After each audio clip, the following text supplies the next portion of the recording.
Is Robinhood bad for cryptocurrency? The short answer is yes, it is. And anybody who's in the know probably doesn't use Robinhood for their everyday buying and selling. However, it is an extremely popular mobile app that provides people with the ability not only to buy stocks, but also cryptocurrency. So today I'm going to share with you a breakdown of why I think Robinhood is bad for cryptocurrency and a few things you should think about before using this platform to invest and make crypto purchases. So you're not going to want to miss this. So on this channel, I've made videos on my top 5 cryptocurrencies, along with some of the more basics like how to buy and store Bitcoin. But one of the most frequently asked questions I get from people who are just starting out in cryptocurrency are, where do you buy crypto? Like specifically, Rich, where do you buy your crypto? They usually have an idea or saw an ad like, hey, I can get some on an app like Robinhood. And I immediately sort of just let them finish their thought and say that's probably not the best idea. Of course, it might be convenient, like you could do some short-term trades, maybe even make like a quick profit. But long-term, it's probably an app that you want to stay away from. So I'm about to dive into some of like my top reasons why you should just kind of delete Robinhood from your phone, especially if you're investing in crypto. But before I do, please smash that like button. It really helps me out, so thanks. All right, let's dive into some of those reasons. Reason number one is just that sort of sneaky or deceitful commission-free trading policy. When I was first researching, how to buy crypto, how to buy Bitcoin, Ethereum, you can go to a site like Robinhood or even download their app, and they sort of like boast and brag that they have these commission-free trades. But that's not exactly true. You see, Robinhood actually charges you like a hidden fee known as the spread. And just to break that down for people who aren't familiar with that term, that spread is going to be the difference in the price, like the market price of whatever cryptocurrency you're buying. Again, let's use Bitcoin as an example. There is a market price that you could probably go and look up. And then there's Robinhood's price. So whenever you are buying, selling, if there's essentially no commissions, that's because the commissions are hidden in the spread. This is a common practice for platforms to, disguise fees so they can claim commission-free, but really you're not getting that market value that you should be paying. As a result, in my opinion, let's be real, that's deceitful.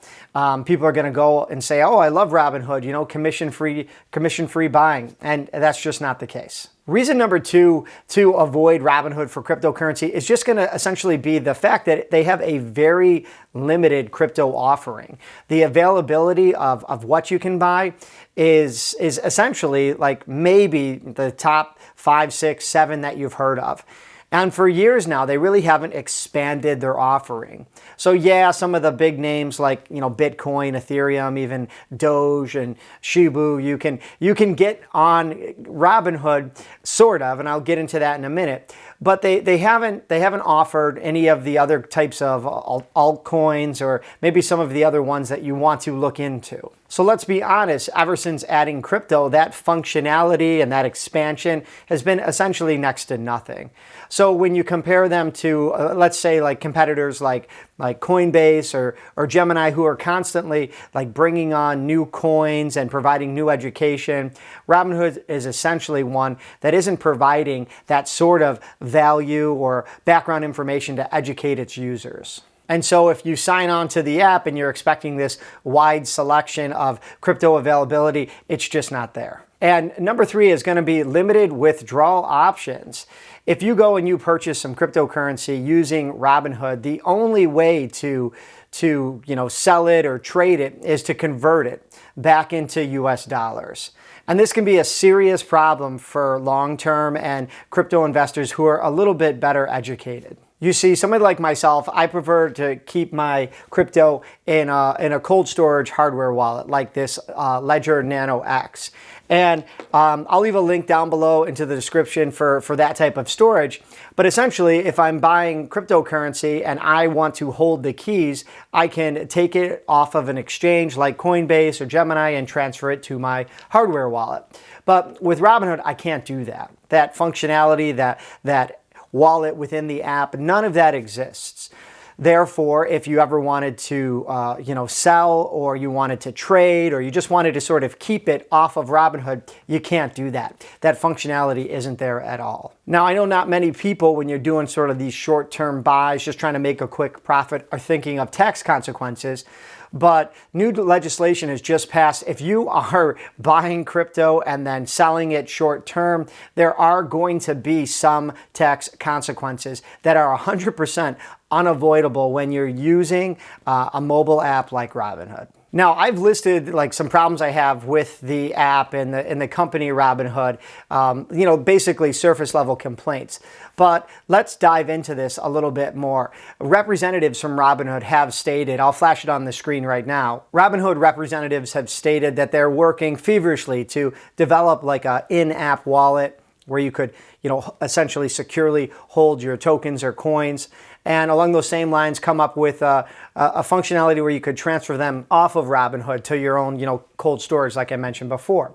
But they haven't made any progress on that whatsoever. So it just seems like a lot of lip service, like something that we can expect in the future, but honestly, it just isn't coming to fruition. So as a result, it kind of looks like Robinhood is just toying around with cryptocurrencies. They want to make what they can make available to take their share of the market, to get people who are already using the app for stock trading to add crypto to their portfolio. But they're just toying around with the idea. They're not taking it as seriously as some of the other bigger names in the crypto space that I'm sure you're familiar with. And that brings us to another big problem with Robinhood is they're just not as reliable as some other platforms.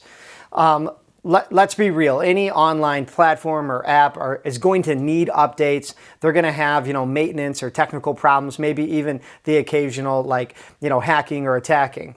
But Robinhood by far has had more downtime than other platforms for cryptocurrency. If you take a look here, again, flashing on the screen, downdetector.com has shown that Robinhood has reported dozens of outages and problems with their site and their platform throughout the current year. And again, I'll leave a link down below in the description to that site so you can go check that out. How many have been in the past month?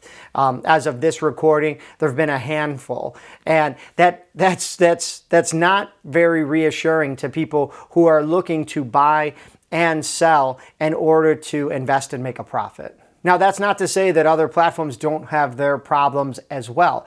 It's just that Robinhood's are significantly more frequent and tend to happen in the moment where you and I would actually want to buy or sell a specific crypto. Now, moving on, if I had to do a few key takeaways for why Robinhood is bad for cryptocurrency, it's that investors who have been doing it for a little while, or even experts in the space, are going to sort of basically just dismiss Robinhood as somebody who's trying to take up a little bit of market share, but isn't really dedicated to building a crypto application from the ground up.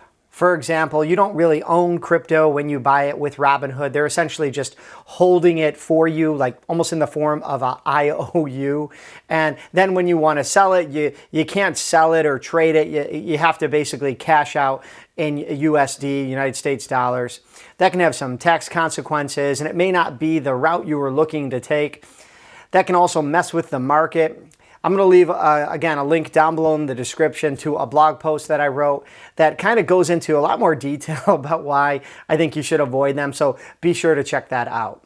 Oh, hey, and one amazing announcement. I have a new channel membership, a Discord that we're starting.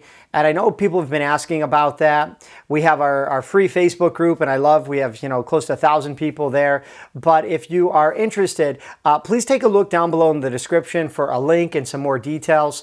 You're going to get some exclusive access to me along with some other content and videos, so be sure to check that out. Also, if you're new to the channel, please don't forget to hit subscribe and ring that notification bell. All right, as always, I'm Rich, and until next time.